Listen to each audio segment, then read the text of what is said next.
Now joining me, he's in his 6th season as the Dallas Mavericks TV play-by-play voice. That is Mark Followill. Mark, Z-Experts at Gelb, here, Shovio.com. Thank you for joining me, and how are you doing this evening? I'm wonderful.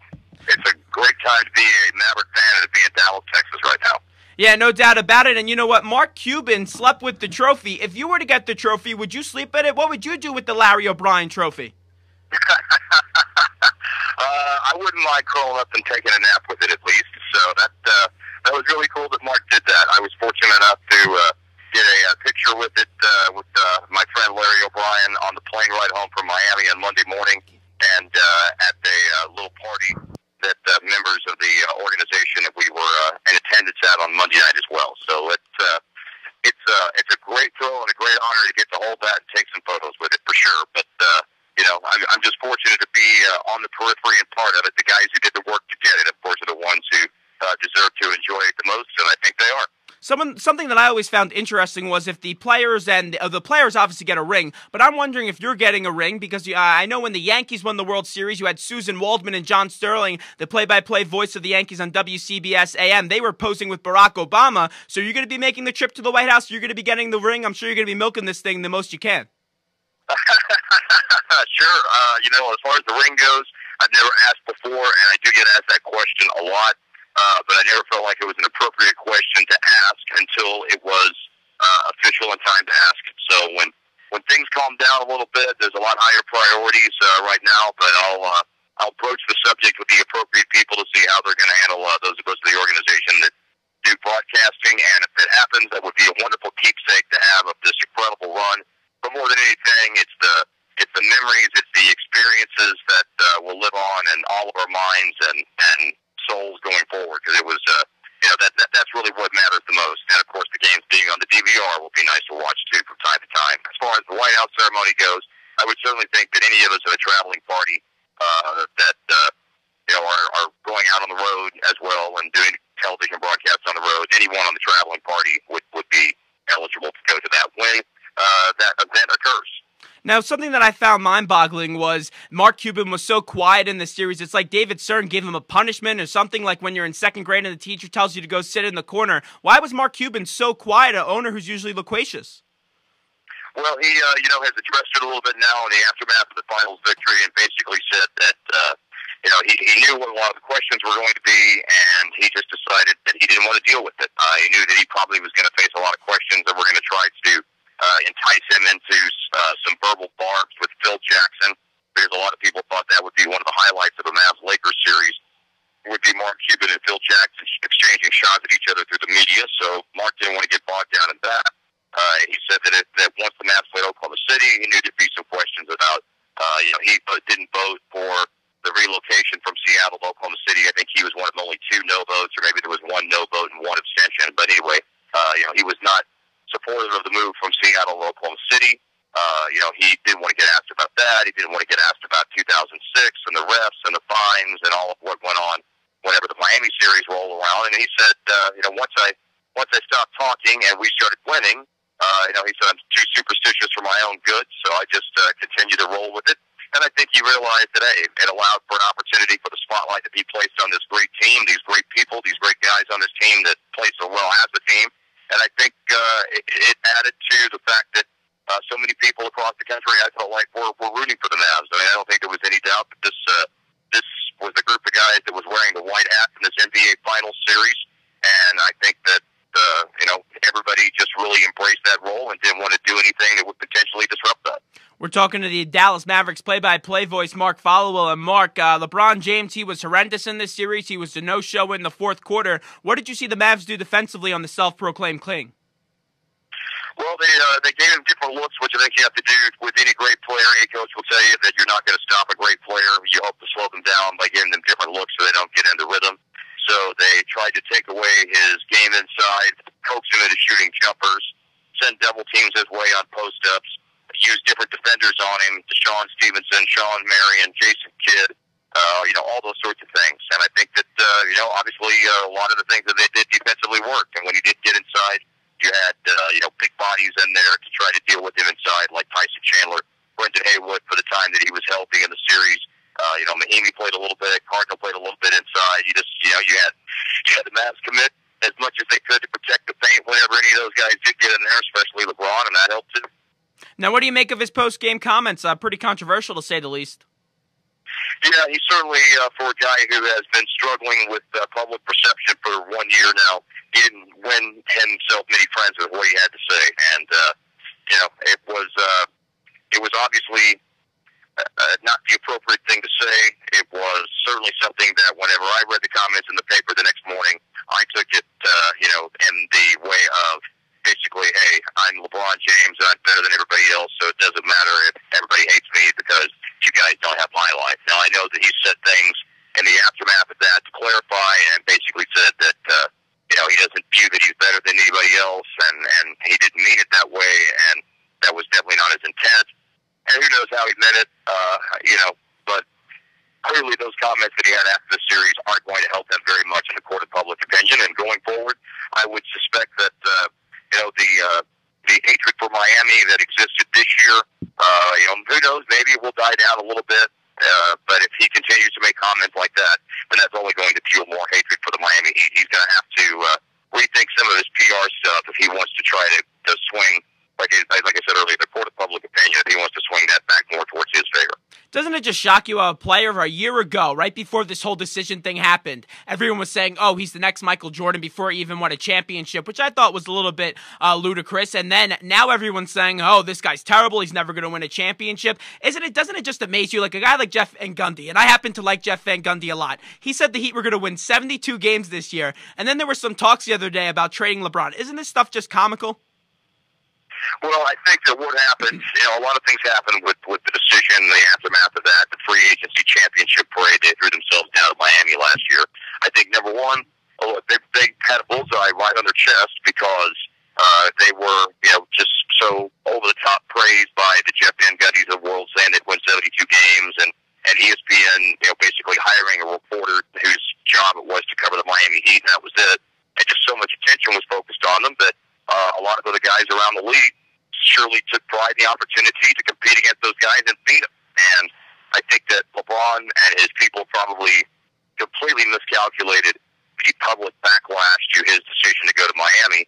And I think that had he handled it a different way, I think that people would have felt very, very differently about it. But he brought a lot of heat on himself when he had the decision, when he had the program, when he turned his back on Cleveland the way he did. When he got up and said, we're not doing this for, not 1, not 2, not 3, not 4, not 5, not 6, not 7 championships. I heard Charles Barkley talk about how that little song and dance really was an insult to a lot of great NBA players who had wonderful careers but didn't win a championship, because it just diminished the notion of how hard it is to win a championship when he's sitting up there and talking about winning 7 titles. So he just has not done himself any favors from a PR standpoint, and I think that, to be perfectly honest with you, I don't think LeBron James is one of those guys that thrives off having a negative opinion of it. There are players who thrive off the booze, who thrive off playing the role of a villain, and LeBron has never been that in his life, in his high school career, in his NBA career.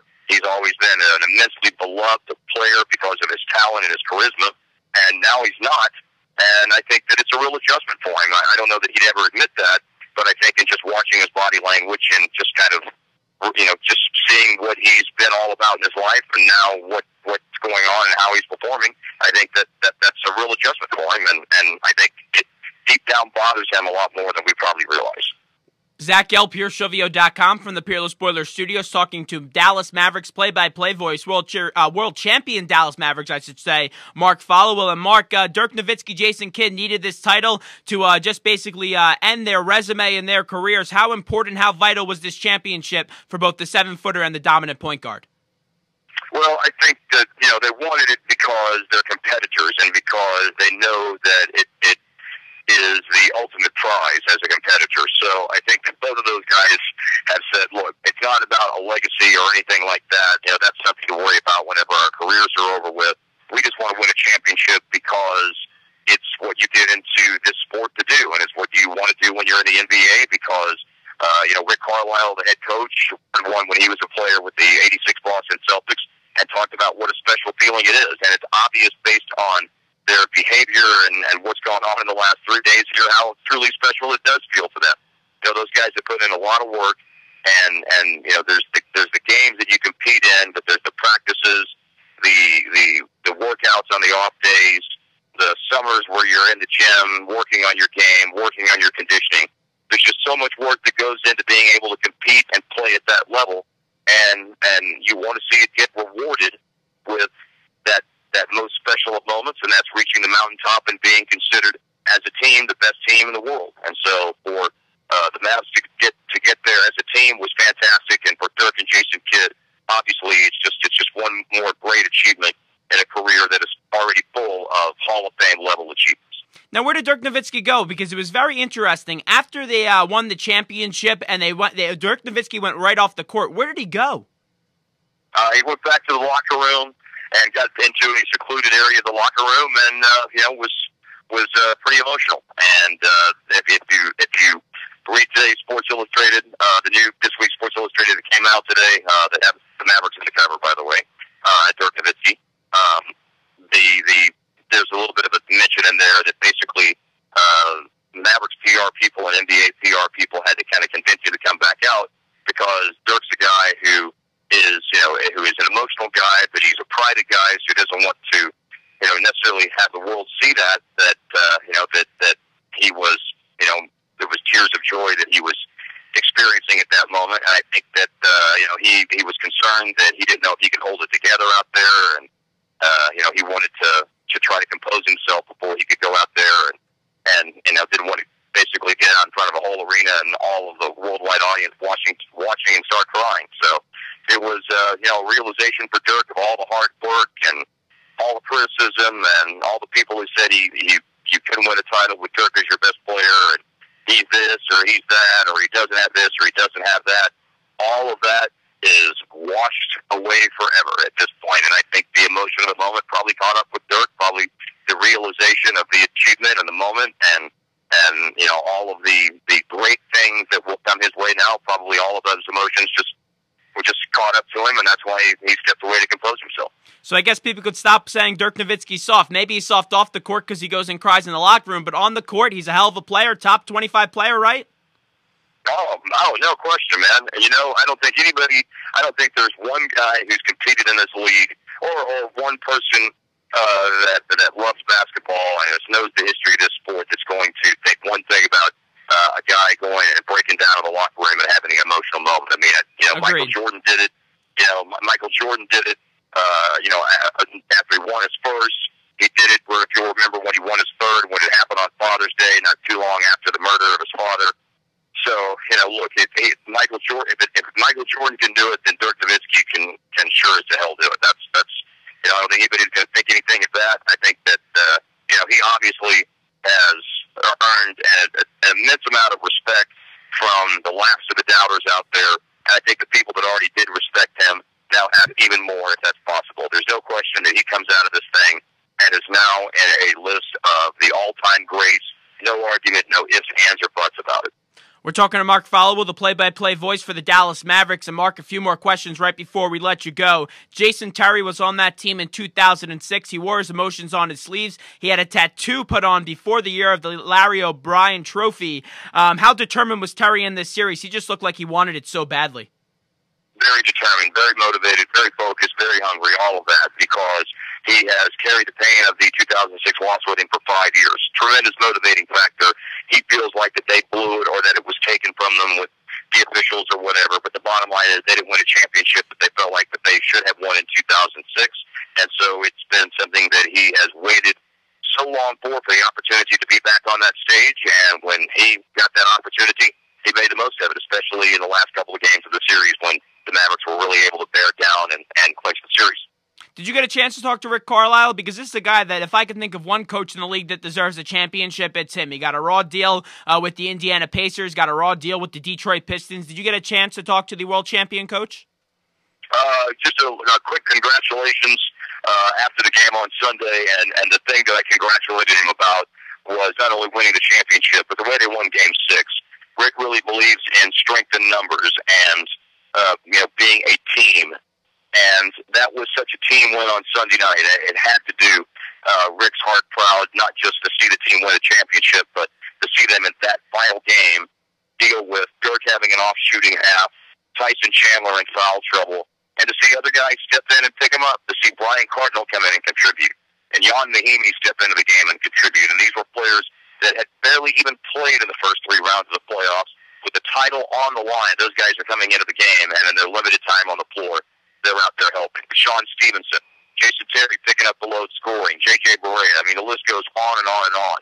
The Mavericks, when you look at the 12 guys that were dressed most nights over the course of this playoff run, it ended up basically being that all 12 of them had contributions that you can look back over the course of the playoffs and say, man, this guy was vital in this game and that game. And so I think that having Mahimi and Cardinal step up and play well in the last 2 games of the series, and especially in Game 6 on the road in a hostile environment when other things weren't going well, like I mentioned earlier with Dirk not shooting well and Chandler's foul trouble, for those guys to step up and help deliver, that was just the personification of what Rick wanted this roster to be about. Guys who kept themselves ready, that even though they weren't playing regular minutes, they were ready to play when called upon because of a special situation. And those guys did, and I know that just Rick had to love that.